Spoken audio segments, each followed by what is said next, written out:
The Headless Mother. This is a true story, retold. It is genuinely terrifying. The new job. Trang had received her degree over a month ago now, from the Primary Education Department at Saigon Pedagogical University.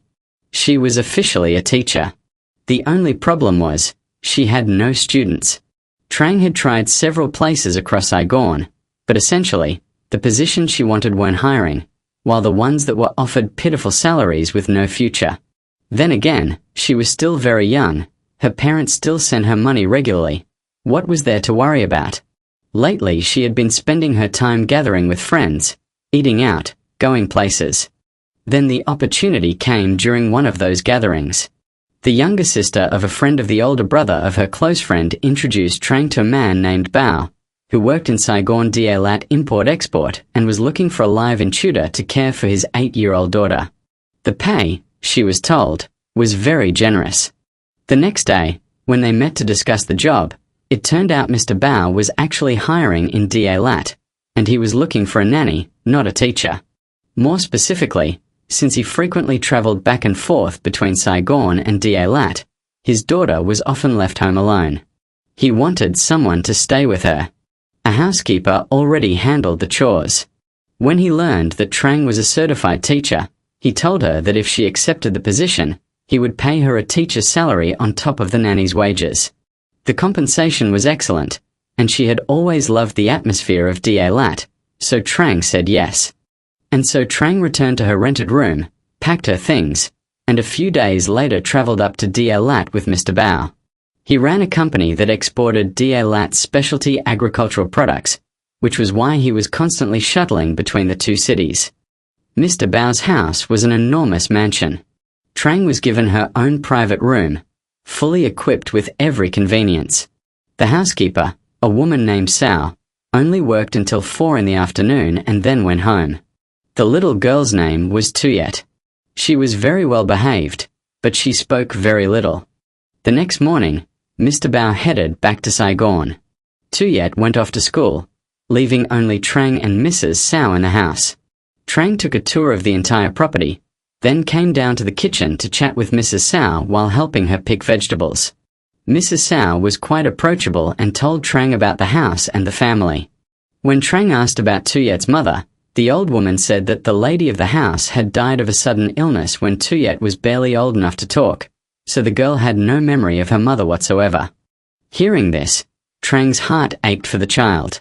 Mother gone so early, father endlessly busy and rarely home. The family was wealthy, certainly, but what good was wealth to a child who lacked the warmth and love of parents? Trang thought of her own childhood. It had been ordinary, but dinner always had everyone present, family members caring for one another, talking and laughing together. Tuyet, on the other hand, spent her evenings alone in this vast mansion after the housekeeper left. In such circumstances, even a golden castle conjured by a genie would bring no joy. No wonder the girl was so quiet. Trang silently resolved to do her best to compensate, even if only a little, for what Tuyet was missing. Then, as if remembering something, Mrs. Sao said to Trang, "You can do whatever you want inside the house and in the front yard, but the storage shed in the backyard, don't go in there. The master really doesn't like it." Trang had already noticed the shed. It was somewhat old and didn't look particularly interesting. Even without Mrs. Sao's warning, she wouldn't have had any reason to enter it.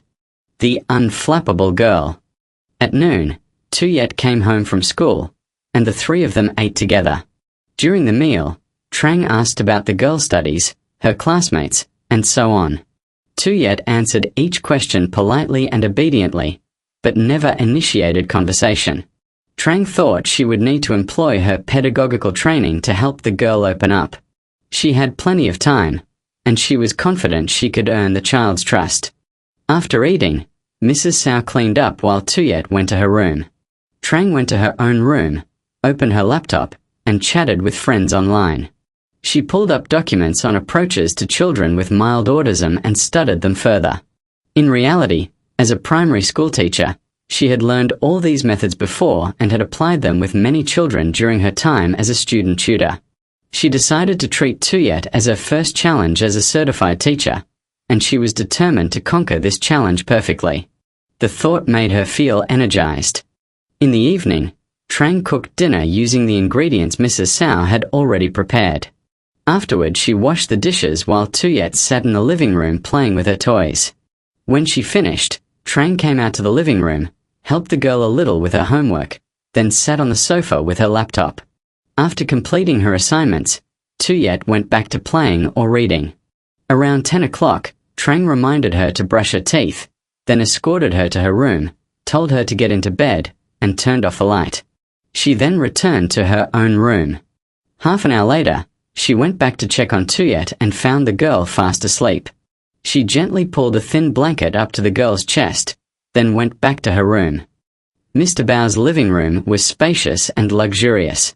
It had a sofa set against the wall, with a mouse grey carpet as soft as velvet stretching from the sofa all the way to the entrance hall. Opposite the sofa stood a large bookshelf and an armchair, Mr. Bao's favourite sitting spot. Next to the armchair was a potted jade plant. The only odd feature was a framed photograph, or painting, hanging above the sofa, but it was covered with a cloth. Trang assumed it was a wedding photo. Perhaps Mr. Bao couldn't bear to look at the happiness of the past but also couldn't bring himself to take it down, so he had covered it instead. The next morning, Trang set an alarm to go wake Tuyet for school. But when she entered the girls' room, Tuyet was already dressed in her school uniform with everything ready. Mrs. Sao had also arrived early and prepared breakfast for both of them. Tuyet's school was only 300 meters away, and since she didn't have to cross any main road, she walked there by herself. 6 days passed. The relationship between Trang and Tuyet improved, but not as much as Trang had hoped. The girl still spoke little, though her answers had grown longer, no longer quite so brief and to the point. Trang was tactful enough to avoid topics the girl didn't enjoy. It seemed Tuyet had no friends at school and didn't want to discuss it. Even so, Trang tried to find out whether the girl was being bullied. It didn't appear so. Gradually, Trang understood. Tuyet was a genuine UFO, an unidentified flying object, in her class. She didn't talk to anyone, and no one really paid any attention to her. While investigating the bullying question, Tuyet mentioned that no one in her class bullied her, but at the beginning of the school year, a girl from a neighboring class used to tease her by calling her mute. A few days later, that girl fell and broke her leg, and showed up at school with a massive cast, so she ended up being the one who got teased. Throughout this period, Mr. Bao continued his constant shuttling between Saigon and Deer. Trang noticed that he cared deeply for Tuyet, asking after her, doting on her whenever he was home, buying her toys, comic books, and pretty clothes. But Tuyet's response to her father was the same quiet reserve she showed everyone. The girl's closest companions were her toys, among them a plastic doll, a teddy bear, and an expensive Russian nesting doll. But unlike other children her age, Tuyet played in silence. Watching her crawl on the carpet, idly poking at the nesting doll to tip it over without a sound, Trang felt both tenderness and a strange sort of admiration. Other households scrambled to make their children quiet, but in Tuyet's case, silence was always in abundant supply. 4 more days passed. Despite applying every pedagogical skill she possessed, Trang made no further progress with Tuyet. She was genuinely surprised. If she followed the textbook approach, a quiet, introverted girl like Tuyet should have opened up considerably to someone she trusted. Trang had succeeded with every child she had tutored as a student, let alone now, when her skills were far sharper and she had supplemented them with extensive research and the collective wisdom of primary school teacher communities. Trang had done everything in her power to win Tuyet's affection. By now, the girl should have been confiding in her, shouldn't she? She had been so confident before, but now, could this really be her limit? Trang refused to accept it. She told herself she had to try harder. The daily work of caring for Tuyet had nurtured a special fondness in Trang's heart. The child was genuinely endearing. Beyond her obedience and politeness, her silence, though the very trait Trang had set out to attack, also brought Trang a sense of ease. Other nannies would have gone out of their minds dealing with hyperactive children and their endless chatter, especially the spoiled arrogance of rich kids, but Trang had it easy. Tuyet always knew what to do, even before Trang thought to remind her. At times, Trang silently marveled. The girl's self-discipline surpassed even what Trang herself had managed in middle school. An 8-year-old from a wealthy family, pampered by her father, with the self-awareness of an adult who never inconvenienced anyone. Remarkable. There were moments when Trang asked herself what she was even doing here. There was nothing for her to do. Everything in this household ran on its own. She always seemed to be one step behind. In the morning, when she woke up, Mrs. Sao had already prepared breakfast and Tuyet was ready for school. At noon, Mrs. Sao cooked, and after eating, she cleaned up and washed the dishes. In the evening, Trang only had to cook a little for 2 people, but Mrs. Sao had already prepped everything, and the kitchen was so well equipped that the task was easier than cooking for herself in her rented room. Tutoring Tuyet wasn't really necessary either. The girl was smart and self-motivated, understanding her lessons without Trang's help. And yet Trang was being paid more than an experienced teacher. The homeroom teacher. That noon, while Trang was standing at the front gate enjoying the breeze, she saw Tuyet arriving on the back of a woman's motorbike. The woman introduced herself as Tuyet's first-grade homeroom teacher, saying she had been giving the girl a ride since it was on her way.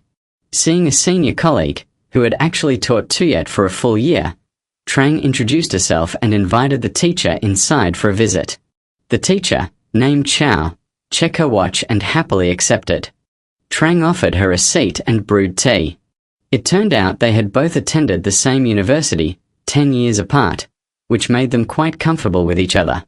After some general chat about their alma mater, Trang asked Ms. Chow about Tuyet's behavior in class. Ms. Chow replied that Tuyet was very well behaved, the best in the class, in fact. She absorbed lessons quickly, performed well academically, and always obeyed the teacher. The only issue was that she was almost too well behaved, to the point of seeming autistic. In class, she never played with anyone and never spoke to anyone, always sitting quietly at her desk. During recess, she didn't go outside either, usually staying in her seat reading comic books or simply sitting still. Other students who stayed indoors typically looked tired or drowsy, but Ms. Chow had never seen that in Tuyet. The girl sat in one place, her face perfectly serene, with an expression of everything is fine that had become her trademark, something Ms. Chow had never seen in any other student. Almost no one interacted with Tuyet. There was one particularly difficult student in the class, the pampered son of a high-ranking city official, who was stubborn and gave the teacher constant headaches. This boy had once borrowed one of Tuyet's comic books and lost it. Tuyet didn't demand it back or scold him. She remained as placid as ever. But the boy continued to provoke her, sometimes saying truly hurtful things. Tuyet neither responded to his taunts nor showed any concern. However, other students who disliked him reported it to the teacher. Before Ms. Chow could intervene, the boy fell seriously ill and was bedridden. 2 weeks later, after recovering, he spontaneously approached Tuyet to apologize, in front of many classmates, and even bought her a replacement comic book. From then on, the boy was meek as a lamb, no longer disruptive or troublemaking, though his grades also declined. Ms. Chow said that was the only notable event involving Tuyet. Otherwise, the girl was always the same, unchangingly serene. After seeing Ms. Chow off, Trang went to help Mrs. Sao clear the table. Hearing the teacher's account made Trang love Tuyet even more. She was genuinely impressed by the child's personality. Her original goal had been to help Tuyet open up, talk more, become more lively, but she was gradually becoming a fan of the girl. The extraordinary composure of an 8-year-old made Trang bow in admiration. The girl was a living embodiment of the saying, even if Mount Tai collapses before you, your expression does not change. Sometimes Trang found herself yearning for that same serene grace.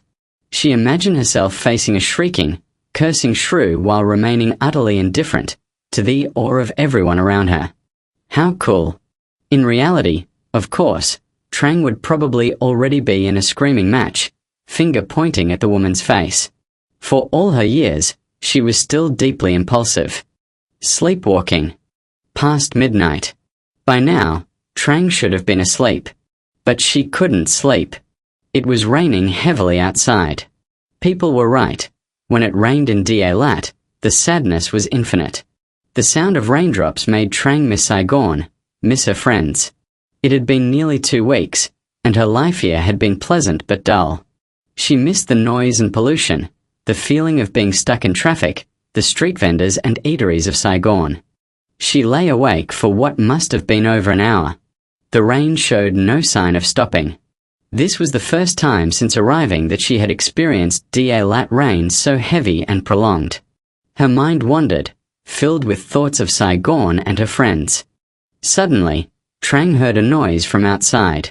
The sound repeated itself and caught her attention. She sat up. She needed to go check whether Tuyet had a fever or some other problem. She opened her door and looked out, then gasped when she saw a figure moving in the living room. Composing herself, Trang realized it was Tuyet. Good God! If it had been anyone else, Trang might have fainted. She walked toward the girl while observing. What she saw made her blood run cold. In the middle of the living room, Tuyet was dancing and singing. The singing was indistinct. Trang couldn't make out the words, but the dancing was clear, ballet-like, fluid and practiced. No one had told Trang that the girl had ever studied dance, let alone that she sang. But those things weren't as strange as the fact that it was past 1 in the morning and the girl was out here dancing and singing. She must be sleepwalking. Trang approached and shook Tuyet gently. The girl startled as if waking from a dream, then walked straight back to her bedroom. Trang followed and saw that the room was dark. So the girl had navigated out here in complete darkness? She cracked the door open. The faint light from the hallway wall lamp let her see that Tuyet was already lying neatly in bed. The room had a nightlight, but the girl never turned it on. Trang went back to her own room and checked her phone. It was nearly 2 in the morning. The incident unsettled Trang. She lay there, turning things over in her mind. She knew sleepwalking was a medical condition, but she found sleepwalkers frightening, like people possessed by ghosts. Tuyet's attitude also disturbed her. Normally, if a sleepwalker woke up somewhere other than their bed, they would be confused, would ask questions. But Tuyet said nothing, showed no reaction, as if she were accustomed to this, only this time she had been caught. This was also the first time Trang had seen the girl startle when touched. She thought, and eventually drifted off to sleep without realizing it. The next morning, after Tuyet had left for school, Trang asked Mrs. Sao whether the girl had ever studied dance or sung. Mrs. Sao said she had never heard of any such thing. She couldn't speak for what happened after 4 in the afternoon when she went home, but while she was there, she had never seen the girl dance. As for singing, you rarely heard the girl's voice even in normal conversation, so where would singing come from? Whether Tuyet had studied dance, Mrs. Sao wasn't sure. Perhaps the kindergarten teachers had taught her some. Trang considered that possibility. It was normal for kindergartners to learn dance. It was just that, given Tuyet's personality, it couldn't have been easy to get her to dance. If a kindergarten teacher had managed to teach Tuyet to dance, Trang truly admired her. That teacher was on another level entirely. Trang brushed the matter aside and continued her routine. She chatted with friends to keep her mind off it. That day, everything proceeded as before, and Trang gradually forgot about Tuyet's sleepwalking. After all, quite a few of her friends had done similar things. They even bragged about it at school like it was a joke. What made Trang curious was the fluidity of the dance movements, and the fact that the girl was singing at all, Tuyet, who barely spoke. After putting Tuyet to bed, Trang returned to her room, opened her laptop, played around for a while, and dozed off without realizing it. The low battery alert woke her. She had been asleep for 2 hours. The laptop had been running the whole time. She yawned, closed the laptop, and fumbled for the charger. She reached out to turn off the lamp when another sound from the living room caught her attention. She guessed what it was almost immediately. A chill ran down her spine. She held her breath and listened. That's right, a soft, muffled sound like bare feet on fabric, coming steadily from the living room, accompanied by a voice, faint, intermittent. Trang knew exactly what was happening. Sweat poured from her body, But she was cold, shivering. She crept to the door and opened it. Tuyet was in the middle of the living room, dancing and singing with the same fervor as the night before, the same movements. Trang couldn't make out what the girl was singing, and she didn't care. She wanted to end this as quickly as possible. She hurried toward Tuyet and bumped into the armchair, which made a loud noise. Tuyet, startled, turned to look at Trang, then without a word ran back to her bedroom. Trang didn't check on the girl this time. She returned to her own room. At this point, Trang could no longer avoid thinking about it. Clearly, something was wrong with the child, psychologically or physically. She was very worried. Was this a recent development or something that had been going on for a long time? If it was recent, that was worse. It meant the girl had just fallen ill. If she had a long history of sleepwalking, that was somewhat less alarming, since it meant there was already an established pattern rather than a new onset. Tomorrow, she would have to discuss this with Mr. Bao. She lay awake, tossing and turning, then sat up and opened her laptop to research sleepwalking. Oh, it turned out Tuyet's case wasn't as frightening as she had thought. All over the world, there were many, many sleepwalkers, and some had it far worse than Tuyet. There were people who walked to rivers to bathe, who wrestled with others, who even cooked elaborate meals in their sleep. The more Trang read, the less afraid she felt. It was true what they said. With the light of science, nothing remained mysterious. Perhaps she didn't need to call Mr. Bao just yet. She could observe a bit longer. Feeling relieved, she drifted off to sleep. The next day, Trang said nothing about Tuyet's sleepwalking. A peaceful day passed. That evening, she tried to stay up late to keep watch, but nothing happened, and she fell asleep. She woke up feeling refreshed. Stepping out of her room, she saw Mrs. Cao preparing flowers for the full moon offerings. It was then that Trang noticed it was the 14th of the lunar month. Another pleasant day went by. While Tuyet was at school, Trang wandered the neighborhood. Dielat truly was a paradise of flowers and produce. Near the full moon, the market was especially vibrant, every flower showing its colors, every fruit showing its fragrance. The beautiful scenery put her at ease. She almost stopped thinking about Tuyet's sleepwalking altogether. She treated herself to a cup of coffee by Zhuanhong Lake. That night, she slept very soundly. But she was awakened by the sound of voices. While still half asleep, she heard two people whispering. But by the time she was fully alert, she could only hear one voice. She knew this voice for certain. It was Tuyet's. Soft, coming from the direction of the living room. But in the dead of night, Trang could still hear it. Several phrases came through clearly. Yes, I understand. I know now. It sounded as if someone was giving Tuyet instructions and the girl was responding. But no matter how carefully Trang listened, she could only hear Tuyet's voice. Fear surged back, raising every hair on her body. She checked her phone. 2 a.m. Gathering every ounce of courage, Trang got up, opened her door very quietly, and stepped outside. Under the dim light, what she saw made her blood freeze once more. In the middle of the living room, on the carpet, Tuyet was sitting, hugging her teddy bear, swaying happily, and talking to herself.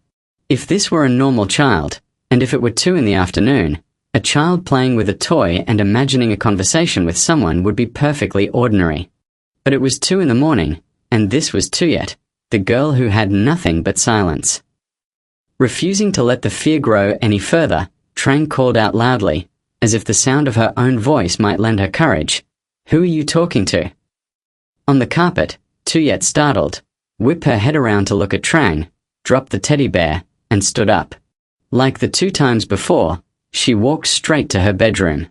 Trang thought about going to check on her, but this time she was genuinely afraid. She slipped quickly back to her own room. She got into bed but didn't dare turn off the light. She pulled the blanket up and lay there thinking. If the first 2 times Tuyet had only been acting on her own, dancing, singing, this time she behaved as if there were another person in the living room. This opened up an entire galaxy of imaginings in Trang's mind. Good God, all the ghost stories she had heard since childhood suddenly barraged her brain. She imagined Tuyet talking to a woman in a white dress with hair flowing to her feet. Then she pictured a hanged ghost with white, wild eyes, sitting across from Tuyet with the noose still around her neck, or a figure with no eyes, no nose, no mouth, and on and on and on. Each time, she conjured some character from a ghost story she had heard or read, sitting there conversing with Tuyet. Thinking more clearly, Trang told herself that Tuyet clearly showed signs of mental illness. That was it. Mentally ill people talking to themselves was perfectly normal. Everyone had seen it. But regardless of what it was, Trang was still terrified. She made up her mind. Tomorrow, without fail, she would call Mr. Bao to report the situation and ask him directly. Then another line of thought struck her. Why on earth would Mr. Bao pay her a teacher's salary when he hadn't even been looking for a tutor in the first place? Even if he wanted a nanny, why not hire one in Da Lat, closer and more convenient? Instead, he brought someone all the way from Saigon, over 300 kilometers away, and paid extra on top of an already generous nanny's wage? The more Trang thought about it, the more something felt off. There had to be a reason Mr. Bao was willing to spend that much. Could it be that he knew his daughter had psychological issues and was therefore willing to invest so heavily? But if so, why not tell Trang from the start? If the girl had psychological problems and Mr. Bao had explained everything up front, Trang wouldn't have been so frightened. A tangle of thoughts wound around her like skeins of silk. Then, as if guided by some invisible force, Trang pushed the blanket aside, stood up, opened her door, walked to the living room, and stood before the sofa, staring at the covered painting. She stood there for a long time, as if it held the answer to everything. The cloth fell away. Zhang screamed. In the photograph, Mr. Bao, in his groom's attire, had his arm around the bride's waist affectionately. The bride, elegant in a traditional Ao dye, leaned lightly against her husband as if he were her anchor. Except, the bride had no head. Where her neck should have been, there was blood, dark, dense. Both the bride's gown and the groom's suit were stained with splashes of blood. Trang bolted upright, her shirt soaked with sweat. Oh heavenly spirits, it had been a dream. A bizarre, horrifying dream. The room light was still on. She had fallen asleep while thinking. But everything had felt so real. The sensation of stepping out the door, walking on the carpet, all of it, exactly like reality. Tears welled in her eyes as Trang tried to force the dream from her mind. She opened her laptop and surfed the internet, staying awake until the rooster crowed and the sky brightened before finally crawling under the blanket to sleep. The neighbor. When Trang woke again, it was nearly noon. She dragged herself out of bed, still shaken. She skipped breakfast and sat in the living room staring blankly at the covered painting. After what felt like an eternity, she forced herself to look away. That afternoon, she walked to the front gate to get some air. The mansion sat at the end of a quiet, tree-lined lane. The nearest neighbor was a two-story house about 50 meters away, separated by a tall hedge. As Trang stood there, a woman emerged from the neighboring house to water her flowers. She was around 50, with a kind, weathered face. She noticed Trang and waved. "You must be the new person staying with Mr. Bao," the woman called out. "I'm Nga. I've lived next door for 20 years. Trang introduced herself and they exchanged pleasantries. Mrs. Nga was chatty and warm, the kind of person who could draw out anyone. Before long, they were sitting on Mrs. Nga's porch, drinking iced tea. "He's a good man, Mr. Bao," Mrs. Nga said, her voice lowering. "But that house, it's had its share of sorrow." "Zhang Shihut Dai Den." "What do you mean?" Mrs. Nga glanced around as if to make sure no one else was listening. "You haven't heard. His wife, Tuyet's mother, she died in the house. Not from an illness like people say. She was murdered." The words hit Trang like a physical blow. "Murdered?" Mrs. Nga nodded slowly. "It was about 7 years ago. I didn't see it myself, but I heard everything that night. There was a scream, a woman's scream, cut short. Then silence. The police came the next morning. They said it was a home invasion, a robbery gone wrong. But people in the neighborhood talked. Some said the wound was unusual, too clean, too deliberate, and nothing was stolen, nothing at all. The only thing missing was... She trailed off, staring into her tea glass. The only thing missing was what? Zhang Zets. The woman's head, Mrs. Ngo whispered. They never found it. The body was there, in the bedroom, but the head, gone. The police said the killer must have taken it, but they never figured out why or who. The case went cold. Trang felt the blood drain from her face. The dream, the covered painting, the headless bride, and the little girl. Zhang Manavet. She was there, in the house, only 2 years old. They found her in her playroom the next morning, sitting quietly among her toys, not crying, not frightened. Just sitting there. The police said she probably slept through it, but a 2-year-old, in a house where her mother was. Mrs. Nga shook her head. That child has never been normal since. Not in a bad way. She's not violent or disturbed. She's just absent, like a part of her soul left with her mother that night. Trang returned to the mansion in a daze. Every detail she had noticed but dismissed now snapped into focus with horrifying clarity. The covered painting, the locked shed, Tuyet's silence, her midnight conversations with someone who wasn't there, the ballet movements that no one had taught her. Ballet. Trang stopped in her tracks. Where had an 8-year-old girl who had never taken a dance lesson learned to dance ballet with the grace of a trained performer? The gardener. The next morning, Trang was up before dawn. She couldn't sleep anyway. She made coffee and sat on the back porch, watching the mist curl through the garden. That was when she noticed the gardener, an old man she had seen briefly on her first day but had barely registered. He was thin, bent, with a face like cracked pottery. He worked silently, pruning roses with weathered hands. "Good morning," Trang said. The old man looked up. His name, she would learn, was Tu. He had been the gardener here for over 15 years, long before Mr. Bao had even bought the house. "You're the new one," he said, not unkindly.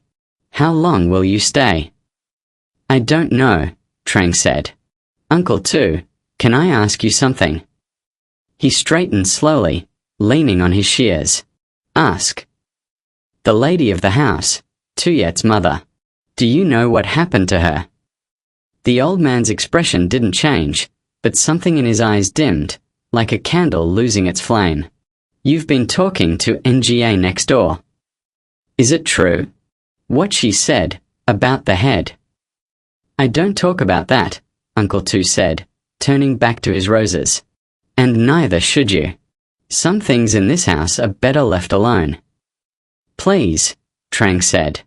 "I need to understand. Something is happening with Tuyet at night. I need to know." Uncle Tu's shears stopped mid-cut. He stood perfectly still for a long moment, then said, without turning around, "The shed in the backyard. You know the one Mrs. Sao told you not to enter?" "Yes." "Mrs. Sao doesn't know what's in it. She was hired after. But I know. I was here when he put it there." Trang's mouth went dry. "Put what there?" Uncle Tu finally turned to face her. His eyes were wet. "The things from the bedroom. The night it happened, after the police left, Mr. Bao gathered everything. The blood-soaked mattress, the clothes, the sheets. He couldn't burn them. He was afraid someone would see the smoke, ask questions. So he locked them in the shed. And every year, on the anniversary of her death, he goes in there alone and stays for hours. I don't know what he does. I've never asked." "And the head?" "Mrs. Nga said they never found." "I know what Mrs. Nga said." Uncle Tu's voice dropped to barely a whisper. "But Mrs. Nga doesn't know everything. There are things I've seen in this garden at night, things I don't talk about because if I did, I'd have to leave, and I'm too old to start over.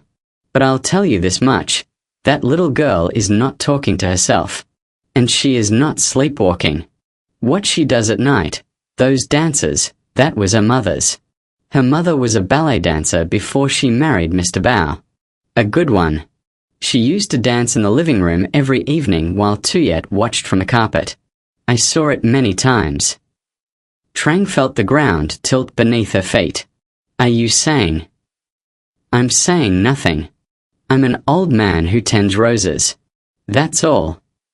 He turned away and resumed his pruning, and no amount of pleading would make him say another word. The phone call. Trang went back inside and immediately called Mr. Bao. Her hands were shaking so badly she could barely hold the phone. It rang 6 times before he picked up. Jang? Is everything all right? How's Tuyet?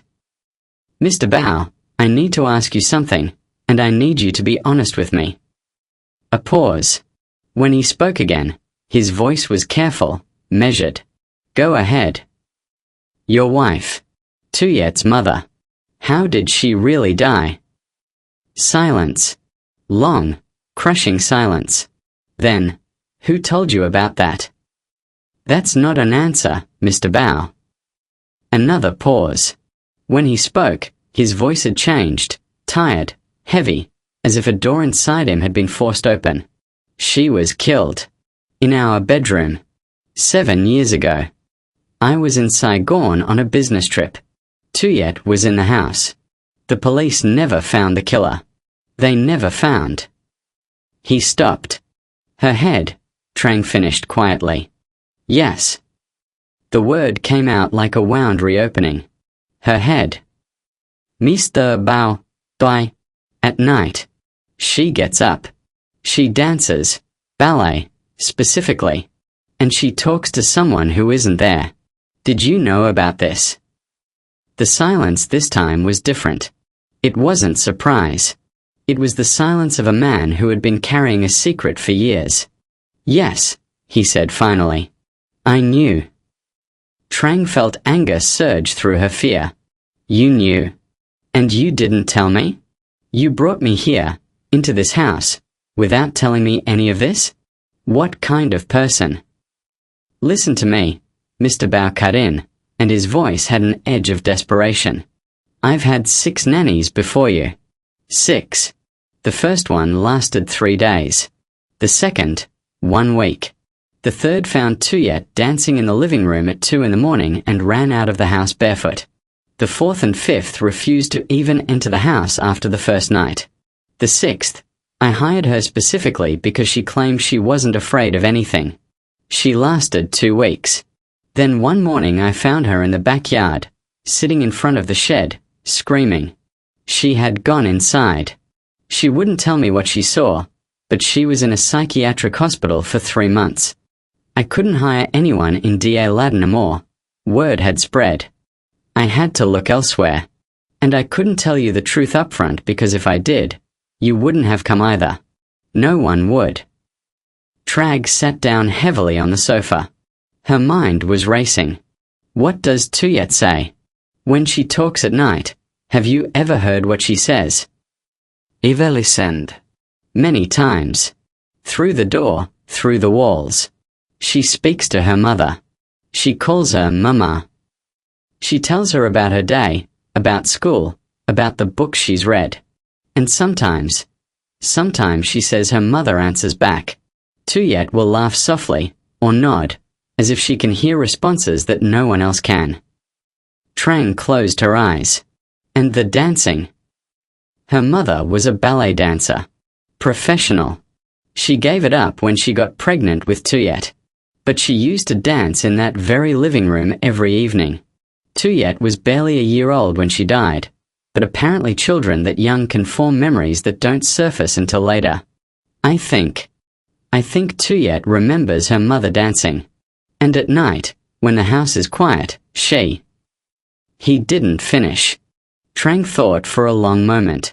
And the covered painting. Another silence. That's their wedding photo. After what happened, I couldn't look at it. But I couldn't take it down either. So I covered it. I know it's strange. Mr. Bao, I had a dream last night. About that painting. The cloth fell off and the bride in the photo had no head. It was. "Don't describe it," he said quickly, and there was real fear in his voice. "Please. Don't." The 6th night. Mr. Bao told Trang he would come back to Da Lat the next day. He begged her to stay one more night, just one more. He would explain everything in person and they could decide what to do. He offered to double her pay. Against every instinct, Trang agreed. She wasn't sure why. Perhaps it was pity for the little girl. Perhaps it was something else, something she couldn't name. That evening, after putting Tuyet to bed, Trang did not go to her room. She sat on the sofa in the living room, in the dark, waiting. She had left a small flashlight on the armchair beside her. Her phone was fully charged. She had told herself she would not be afraid. She was a rational person, a college graduate, a teacher. There was an explanation for everything. At 11, nothing happened. At midnight, nothing. At 1, nothing. Trang began to think maybe tonight would be quiet. Then, at exactly 1:47, she would remember the time because she happened to glance at her phone.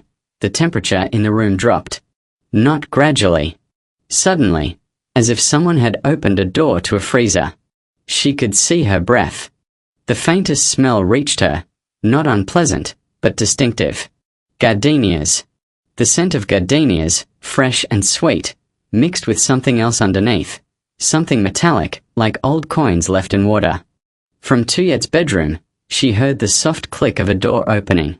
Footsteps. Small, bare feet on the hallway tile. Then on the carpet, muffled, silent. Tuyet appeared at the entrance to the living room. She was wearing the same white nightgown she always wore, her black hair loose around her shoulders. Her eyes were open, but they didn't look right. They were focused on something Trang couldn't see, something in the empty space beside the girl. Tuyet walked to the center of the carpet and stopped. She stood there for a moment, her head tilted slightly to one side, as if listening to someone speaking. Then she smiled, a gentle, loving smile that Trang had never seen on the girl's face during the day. "Yes, Mama," Tuyet said softly. "I had a good day. I got an A on my spelling test." She paused, listening. "I know, Mama. I ate all my vegetables at dinner." Another pause. The smile widened. "I miss you too." Then, without warning, Tuyet raised her arms and began to dance. Not the clumsy movements of a child playing. These were precise, elegant, controlled. She rose onto her toes, arms curved overhead, spinning slowly, perfectly balanced. The movements were liquid, effortless, and devastatingly beautiful. And they were not the movements of an 8-year-old. They were the movements of an adult. A trained adult. A professional. Trang sat frozen on the sofa, unable to move, unable to breathe. The flashlight shook in her trembling hand. And then she saw it. At first, she thought her eyes were playing tricks. A faint luminescence in the air beside Tuyet, barely visible, like heat rising from asphalt on a summer day. But it had shape. The outline of a woman, tall, slender, with arms raised in the same position as Tuyet's, mirroring the girl's movements exactly. The figure had no face, no features, just a shimmering silhouette, translucent, flickering like candlelight in a draught. And the silhouette had no head. Where a head should have been, there was nothing. The shoulders simply ended. The luminous form danced in perfect synchronization with Tuyet, and as it moved, Trang could see dark stains on its chest, dark, wet stains that dripped downward with each graceful turn, though they vanished before reaching the floor. The gardenia scent intensified. The temperature dropped further. Trang's teeth were chattering. Tuyet spun to a stop and curtsied, deep, formal, the way a ballerina addresses an audience after a performance. The headless silhouette curtsied in perfect unison. Then Tuyet turned toward the sofa. "Tao wat Chang." The girl's eyes were still soft, still loving, but they were looking at Trang now, and in them, Trang saw something she had never seen before, recognition. Not the blank, absent stare of the day, but full, aware, deliberate recognition, as if for the first time, Tuyet was truly seeing her. "You can see her, can't you?" Tuyet said. Not in the soft, distant voice she used at night, but in a clear, calm, perfectly articulated voice, the voice of an adult, not a child. Trang couldn't move, couldn't speak. "Her name was Lan," Tuyet said. "My mother. She's been coming every night since I was 3. She taught me to dance. She tells me stories. She loves me." The headless figure drifted closer. Trang could feel it, a pressure in the air, a weight, an intention. It stopped beside Tuyet and the girl reached up, as if taking an invisible hand. "She wants to show you something," Tuyet said. "She wants you to see what happened to her. So you'll understand. So you'll stay." "No," Trang whispered. "No, no, no." Tuyet raised a free hand and pointed toward the back of the house. Toward the shed. In the shed. Everything is there. Papa locked it away because he couldn't bear to look. But she wants you to see. She wants someone to know. The headless figure bent toward Trang, or rather, the space where its head should have been inclined toward her, and Trang heard, not with her ears but inside her skull, a voice. A woman's voice, gentle and sad and filled with an unbearable longing. "Please. See me. Remember me. I didn't leave her. I'm still here." Trang screamed. She screamed until her throat tore, and she ran, past Tuyet, past the headless figure, down the hallway, out the back door, into the garden, and she didn't stop running until she reached the front gate, where she collapsed in the cold dew-soaked grass, gasping and sobbing. Behind her, the mansion sat in darkness. No lights came on. No sound came from inside. The gardenias still bloomed. The morning after. At dawn, Mrs. Sao arrived for work and found Trang curled up by the front gate, shaking uncontrollably, her eyes wide and unfocused. The old woman screamed and dragged her inside, wrapped her in blankets, and made hot ginger tea. It took 20 minutes for Trang to stop shivering enough to speak. She didn't tell Mrs. Sao everything. She couldn't. She only said she had seen something in the house at night, something terrible, and that she was leaving. Now. Immediately. "But Mr. Bao is coming today," Mrs. Sao said, alarmed. "He called me this morning. He's on his way from Saigon." "I don't care. I'm leaving." Trang packed her things in 11 minutes. She didn't go back to the living room. She didn't look at the covered painting. She didn't glance toward the backyard. She was at the front gate with her suitcase when a taxi pulled up. And behind the taxi, Mr. Bao's car. He got out. He looked haggard, unshaven, his eyes red-rimmed. He had driven through the night. "Zhang." "Don't," she said. "I saw her. I saw your wife. Or what's left of her. She has no head, Mr. Bao. No head. And your daughter dances with her every night. Your daughter talks to her. Your daughter has been dancing with a headless ghost for years and you knew. You knew and you kept sending people into that house." Mr. Bao's face crumbled. He leaned against his car and pressed his hands over his eyes. "What do you want me to do?" he whispered. "She's my daughter. I can't abandon her. And Lan was my wife. She's not evil. She would never hurt anyone. She just wants to be near Tuyet. She just wants to be a mother." "A mother without a head," Trang said, and immediately regretted the cruelty of it.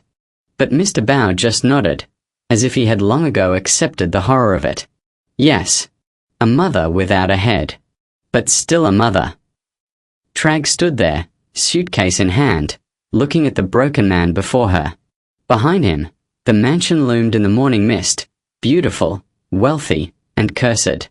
"Get Tuyet help," Trang said quietly. "Not a nanny. Not a teacher. Real help. A priest. A monk. Someone who knows how to deal with this. Because whatever is in the house, with your wife, with your daughter, it's not getting better. It's getting stronger. Last night was the first time she made herself visible to someone else. That means something, Mr. Bao. That means she's not satisfied with just 2 yet anymore. She wants more. Mr. Bao looked up at her with raw, anguished eyes. Will you come back? No. She got into the taxi and closed the door. As the car pulled away, she looked back once. Mr. Bao was still standing by his car, motionless. And in the upstairs window of the mansion, she could see a small figure in a white nightgown, watching her leave. The figure raised one hand and waved. Afterward, Trang took a bus back to Saigon that same day. She never returned to DALAT. She never spoke to Mr. Bao again. But 3 months later, she received a message from an unknown number. It contained only 2 things, a photograph and a sentence. The photograph showed the covered painting on the living room wall. The cloth had been removed. It was a wedding photo, Mr. Bao in his groom's attire, his arm around his bride. The bride was beautiful, smiling, radiant, her head perfectly intact, her eyes bright with happiness.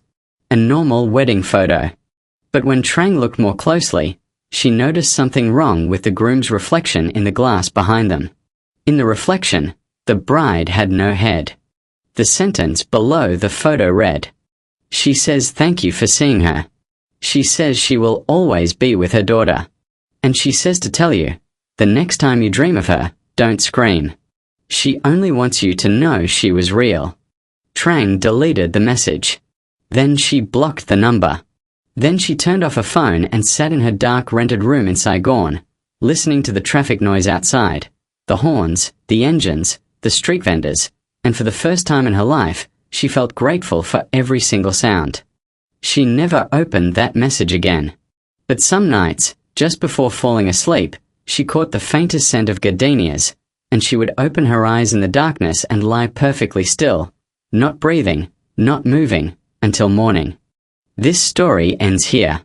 Wishing you all good health, peace, and see you again in future stories. M. Based on a true account.